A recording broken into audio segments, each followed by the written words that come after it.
옛날 옛적 전라남도 담양에는 한 젊은 나무꾼이 살았습니다. 그의 이름은 이창호였고 그는 산 깊은 곳에서 나무를 베며 생계를 이어갔습니다. 담양은 대나무로 유명한 고장으로 그곳에 울창한 대나무 숲은 하늘을 찌르듯이 높고 아름다워 마치 초록빛 바다와도 같았습니다. 담양 사람들에게 대나무는 단순한 식물이 아니라 마을을 지키는 특별한 존재로 여겨졌습니다. 어느 날 이창호는 평소처럼 새벽이 밝아오자 도끼를 들고 숲으로 향했습니다. 숲의 공기는 신선했고 대나무 잎들이 바람에 흔들리는 소리가 그의 귀를 간지렸습니다. 그러나 이상하게도 그날은 대나무 숲에서 묘한 기운을 느꼈습니다. 알 수 없는 이끌림에 발걸음을 돌리자 이창호는 평소에 가지 않던 깊은 숲속으로 들어가게 되었습니다. 그곳에서 그는 커다란 대나무가 자주 등장하는 꿈을 꿨던 바로 그 장소와 똑같은 모습을 발견했습니다. 그 대나무는 무척이나 컸고 낮에도 환하게 빛이 나는 것처럼 보였습니다.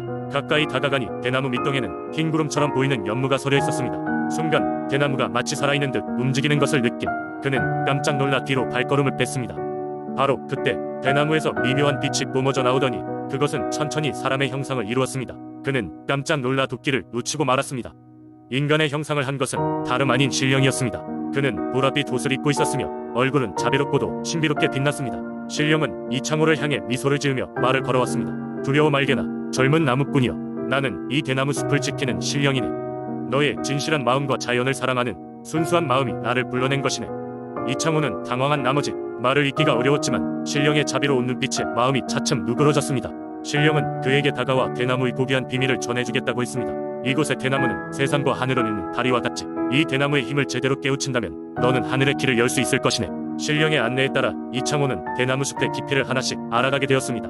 그는 대나무의 결을 읽는 법을 배우고 바람과 함께하는 대나무의 속삭임을 이해하기 시작했습니다. 시간이 흐르며 이창호는 단지 나무뿐이 아니라 자연과 하늘의 소리를 듣는 자가 되었고 대나무와 함께 그 힘을 깨우쳐갔습니다. 그날 밤 그는 신령이 가르쳐준 대로 나무 위에 올라갔습니다. 하늘의 별빛이 대나무 숲을 덮치며 반짝였고 이창호는 대나무의 줄기를 따라 하늘로 향하는 길을 발견했습니다. 그는 눈을 감고 마음을 집중하여 대나무가 열 수 있는 하늘로의 문을 상상했습니다. 그러자 대나무 숲이 더욱 생생하게 반응하며 하늘문이 열리는 듯한 환영이 눈앞에 펼쳐졌습니다. 미래의 담양에는 여전히 이창호의 이야기가 전해집니다. 그는 평범한 나무뿐이었지만 신령의 가르침을 통해 하늘과 땅을 잇는 길을 발견한 특별한 존재가 되었습니다. 마을 사람들은 그의 이야기를 들으며 자연을 존중하고 대나무 숲을 신령과도 같은 존재로 여기게 되었습니다. 담양의 대나무 숲은 그렇게 마을의 역사를 지키며 하늘과 닿아있는 신비로움을 간직하게 되었습니다. 두 번째 이야기. 옛날 옛적 지금의 강원도 속초 지역에는 바다를 지배하는 강력한 해신이 살고 있었다. 그 해신은 바다 깊은 곳에 강력한 궁전을 가지고 있었으며 속초의 바다와 그 주변에 사는 모든 생명체들을 돌보고 지키는 수호자였다. 그러나 해신의 존재는 사람들에게 잘 알려져 있지 않았다. 다만 바다에 나가고 돌아오는 어부들 사이에서는 그 해신에 대한 이야기가 비밀스럽게 전해지고 있었다. 이 해신은 마음이 넓고 자비로웠지만 사람들의 탐욕과 무분별한 행동에는 단호했다. 만약 누군가가 바다를 욕되게 하거나 해신의 규율을 어긴다면 그 사람에게 강력한 벌을 내렸다. 이런 이야기는 바다를 싫어하지 않던 마을의 아이들조차 해신의 존재를 두려워하게 만들었다. 그러던 어느 날 마을의 젊은 어부인 영수는 바다에서 특별한 생선 한 마리를 낚았다. 그것은 금은빛으로 반짝이는 한 번도 본 적 없는 아름다운 물고기였다. 영수는 그것을 팔면 많은 돈을 벌 수 있을 것이라고 생각하며 마을로 돌아왔다. 하지만 해신의 가르침을 받들어 온 영수의 할아버지는 그 생선을 바다로 돌려보내라고 조언하였다. 해신의 신성한 수호를 받는 특별한 물고기일지도 모른다는 것이었다. 영수는 잠시 갈등했지만 할아버지의 말을 듣기로 했다. 그는 물고기를 다시 바다로 놓아주었고 그 순간 얌전히 잔잔하던 바다가 갑작스레 요동치기 시작했다. 마을 사람들은 모두 불안에 떨었지만 영수는 용기를 내어 다시 바다로 배를 몰고 들어갔다. 바다 한가운데에 도착했을 때 맑고 큰 목소리가 영수에게 말을 걸었다. 너의 선한 마음과 할아버지의 지혜를 존중한다. 너희 마을에는 해신의 축복이 내릴 것이다. 그 후 바다는 다시 잔잔해졌고 영수는 마을로 돌아와 그 경험을 사람들에게 들려주었다. 그 이후로 속초의 바다는 더욱 풍요로워지기 시작했다. 어부들은 해신의 은혜를 받고 풍성한 수확을 거두었으며 속초 마을은 평화롭고 번영하게 되었다. 사람들은 매년 해신에게 감사의 뜻을 전하기 위해 특별한 제례를 열고 바다를 존중하며 자연을 훼손하지 않는 삶을 살기로 맹세하였다.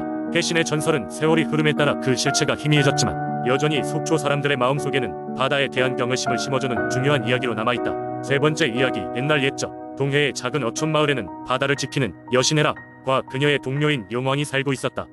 해랑은 매일 아침 일찍부터 해안가에 나와 바다를 돌보며 어부들이 잘 지낼 수 있도록 도움을 주었다. 그녀는 매년 봄 마을의 어부들에게 바다의 평화를 기원하는 특별한 축제를 열어 이곳 사람들과 의대를 강화하곤 했다. 그러던 어느 날 마을에 큰 폭풍이 몰아쳤다. 폭풍은 해안을 거세게 휩쓸었고 마을 전체가 두려움에 떨고 있었다. 마을 사람들은 폭풍을 멈추기 위해 필사적으로 기도하기 시작했고 해랑과 용왕에게 도움을 구했다. 폭풍이 가라앉은 후 해랑과 용왕은 심각한 얼굴로 어부들의 꿈에 나타났다. 이 폭풍은 단순한 자연 현상이 아니란다. 용왕은 말했다. 이것은 우리가 너희에게 주는 시험이란다. 이 시험을 통과해야 너희가 계속해서 바다의 은혜를 받을 수 있단다. 마을의 어부들은 차가운 바닷바람에 속삭이는 바다 여신과 용왕의 목소리에 놀라고 말았다. 그들은 이 시험에 대해 더 알고 싶었지만 해랑은 자신들에게 바로 답을 주지는 않았다. 대신 그녀는 어부들에게 바다의 비밀을 파헤치도록 힌트를 주었다. 그 이후 어부들은 매일 바다로 나가 새로운 물고기를 잡고 바다의 소리와 파도 속에 숨겨진 비밀을 풀기 위해 애썼다. 어느 날 한 어부는 바다 깊은 곳에 서은빛으로 빛나는 조개를 발견했다. 그는 그 조개를 조심스럽게 열어보았고 그 안에는 조개의 노래가 흐르는 듯한 환상의 물고기가 있었다. 조개를 안고 마을로 돌아온 그 어부는 큰 축제를 열었고 마을 사람들은 함께 조개와 물고기의 신비로운 이야기를 듣게 되었다. 그러던 중 해랑이 이번에는 햇빛 속에 나타났다. 잘했단다. 그녀가 말했다. 너희는 바다의 진정한 목소리를 들을 줄 아는 지혜를 간직하고 있구나. 이제 너희는 바다를 더욱 사랑하고 존중하게 될 것이다. 그렇게 어부들은 바다의 시험을 통과하게 되었고 마을은 다시 평화로워졌다. 사람들은 그 이후로도 바다를 더욱 각별히 아끼며 살아갔고 해랑과 용왕은 늘 그곳에 함께하며 그들을 보살폈다. 이 이야기는 지금까지도 동해의 어부들 사이에서 전해 내려오며 그들이 지켜야 할 바다의 가치를 되새기게 한다. 네 번째 이야기. 옛날 옛적 영월이라는 작은 마을에 비해 여인이라는 전설이 있었다. 이 전설은 마을이 형성되기 전부터 구전되어 내려온 이야기로 비가 많이 내리는 날이면 언제나 사람들 사이에서 이야기되곤 했다. 이야기는 이렇게 시작된다. 아주 옛날 영월 지역은 지금보다 훨씬 사람이 드물게 사는 지역이었다. 산과 강에 둘러싸여 있어 외부와의 왕래가 거의 없던 그곳에는 미스터리한 일들이 종종 일어났다고 전해진다.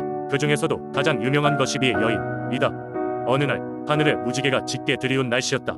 하늘의 색이 더없이 맑고 아름다웠다. 그날 마을 어귀에 조용한 여인이 나타났다. 그녀는 고운 비단옷을 입고 긴 머리를 늘어뜨린 채로 마치 세상의 모든 걱정을 털어버리고 여유로운 표정으로 마을을 둘러보았다. 하지만 이상하게도 그녀가 지나간 자리에선 비가 억수로 쏟아지기 시작했다. 마을 사람들은 이 여자를 보고 놀라지 않을 수 없었다. 너무도 불안한 마음에 사람들은 그 여인에게 다가가 누구냐고 물었지만 여인은 그저 부드러운 미소를 지으며 자신을 비의 여인이라고 소개했다. 영월은 빗물이 지상으로 내려오는 통로이며 그녀가 그 통로를 지키는 수호자라는 것이었다. 비의 여인은 특별한 능력을 갖고 있었다. 그녀는 무릇 어떤 불의한 일이 마을에서 일어나도 그것을 견딜 수 없었다. 그녀는 위기를 감지하면 언제든지 비를 내려 마을을 정화하고 사람들의 마음속 악한 기운을 씻어냈다. 그러나 이 비의 여인이 어느 날부터인가 마을에서 사라지기 시작했다. 그로부터 몇 세월이 지난 지금도 사람들은 그녀를 회상하며 이야기를 전하고 있다. 사실 그녀는 마을의 평화를 유지하기 위해 자신이 사는 세계로 돌아가야 했던 것이다. 그리고 애석하게도 그녀는 영월이 위험에 처했을 때만 나타날 수 있었다. 그래서 마을 사람들은 비가 많이 내리는 날이면 다시 한번 마을을 돌보러 왔을지 모르는 그녀를 생각하며 각자의 마음을 정화하곤 했다. 그날 이후 영월의 사람들은 비가 내리면 그것을 경고와 축복으로 받아들였다. 비와 함께 세상을 정화하고 무사의 마을이 되길 바라며 비의 여인을 그리워하는 것이다. 설령 그것이 옛 이야기에 지나지 않는다고 하더라도 사람들은 여전히 비의 여인이 언젠가 돌아와 마을을 감싸 안아주길 바라고 있다. 영월에 비 내리는 날에는 언제나 이 전설이 사람들의 입에 오르내렸다. 그리고 그렇게 마을의 전설은 오늘날에도 새롭게 이야기되고 있다. 다섯 번째 이야기. 예로부터 충청남도의 보령지역은 아름다운 해변과 풍성한 자연 경관으로 많은 이들이 찾곤 했다. 그러나 이곳에는 또 다른 매력이 있었다. 그것은 사람들에게 전해 내려오는 신비로운 민속신앙의 이야기들이었다.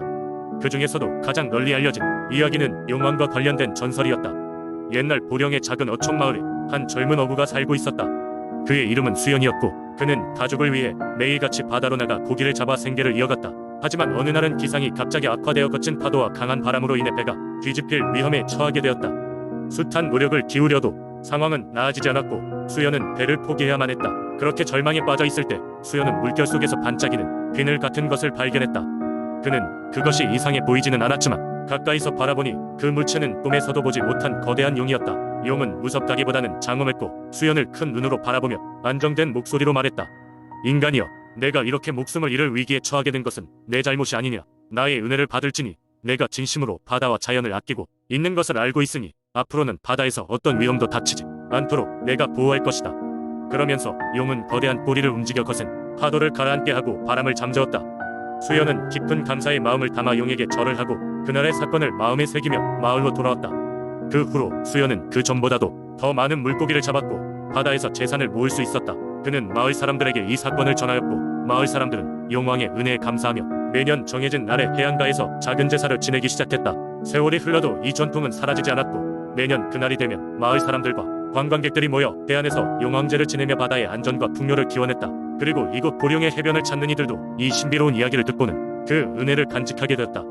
이렇게 보령의 용왕 이야기와 관련된 신앙은 단지 하나의 전설에서 끝나는 것이 아니라 지역사회의 문화로 깊숙이 뿌리내려 사람들의 삶에 영향을 미치고 있었다.